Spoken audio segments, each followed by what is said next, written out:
This is the last in a series of 4 videos highlighting glands, hormones, body systems, and lifestyle. If you've seen the previous 3 videos in this series, you may have a better understanding about the relationship between stress and fat, particularly fat around the belly, while insulin is converted to fat in the liver and then stored anywhere in the body.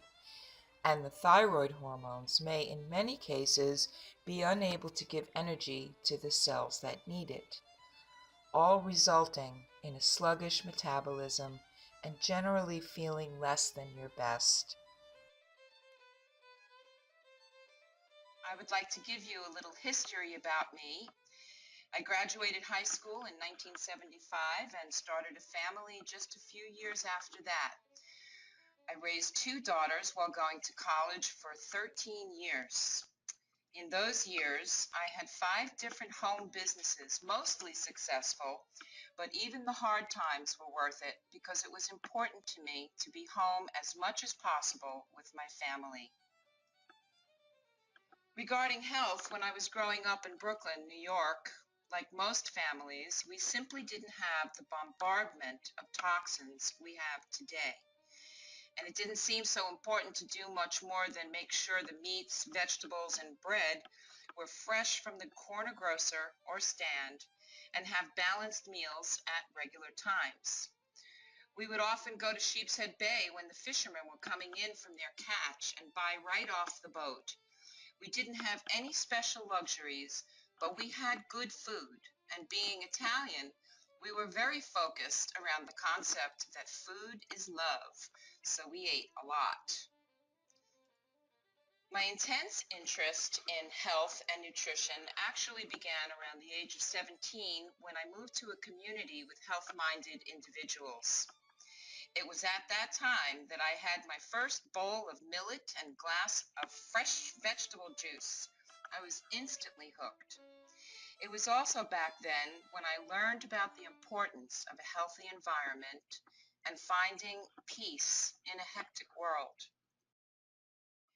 It wasn't until my daughter was 10 years old that I felt I could pursue a formal education so I could study what I loved, which is and always has been nutrition, and get out of the unhealthy and unsatisfying work I was doing. By the time my second daughter was 10, I had my master's degree in human nutrition, and there began my affiliation with several academic groups studying advanced scientific nutrition principles. In this video, I'm going to make the connection between the hormones previously discussed, cortisol, insulin, T3 and T4, and the phenomena of craving. There are sound physiological reasons why people have cravings and sound scientific solutions to getting rid of them. But first, a few basics. Did you know that when blood sugar goes up after eating a meal, insulin goes up more and stays higher in the blood? Insulin's job is to take the sugar in the blood to the cells that need energy. When the sugar is gone from the bloodstream, the extra insulin, which is a hungry hormone, starts looking for sugar. This is felt by us as cravings. To boot, too much insulin turns right into fat. And did you know that insulin converts nearly half of the carbohydrates we eat into fat for storage? Or that if you are eating too many fats, especially sweets, breads, actually too much of anything, you probably have a hyperinsulin problem.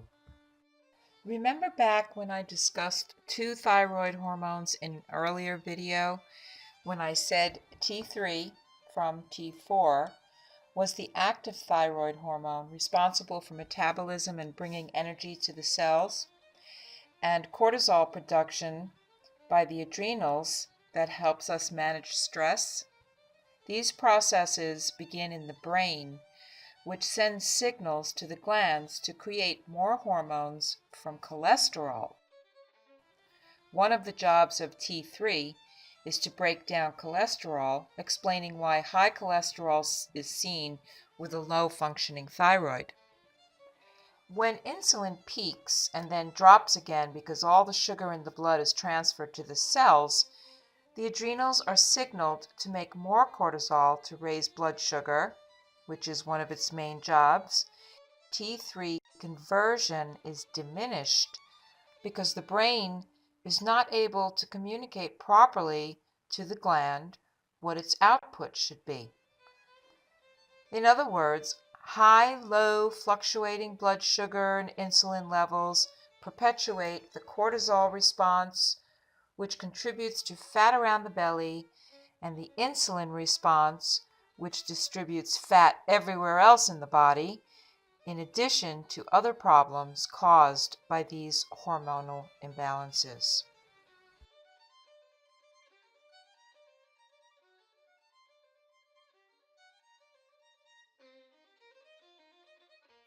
The Sugar Watchers weight loss program provides the missing pieces to the weight loss puzzle and is loaded with solutions. The program PDF is in an easy-to-read format and packed with information about food, weight loss, and supplements. In this program, you will learn about insulin imbalances and how they hinder your weight loss efforts. Remember the low-fat, high-carb craze? That diet was a dismal failure for people wanting to lose weight. Find out why. Catch you later.